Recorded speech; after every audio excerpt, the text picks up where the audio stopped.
ഓട്ടത്തിനിടയിൽ KSRTC ബസിന്റെ മുകളിലേക്ക് കൂറ്റൻ മരം വീണു. നിരവധി യാത്രക്കാർക്ക് പരിക്ക്.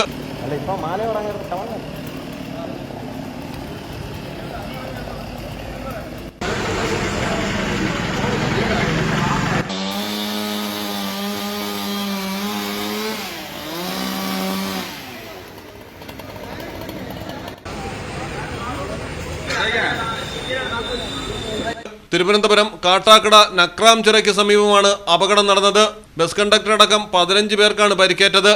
യാത്രക്കാരെ നെയ്യാറ്റിൻകര ജനറൽ ആശുപത്രിയിലും കാട്ടാക്കട ആശുപത്രിയിലുമായി പ്രവേശിപ്പിച്ചു. കാട്ടാക്കട ഭാഗത്തേക്ക് എത്തിയ ബസ്സാണ് അപകടത്തിൽപ്പെട്ടത്. ബസിന്റെ മുൻഭാഗത്തിരുന്നവർക്കാണ് ഏറെയും പരിക്കേറ്റത്.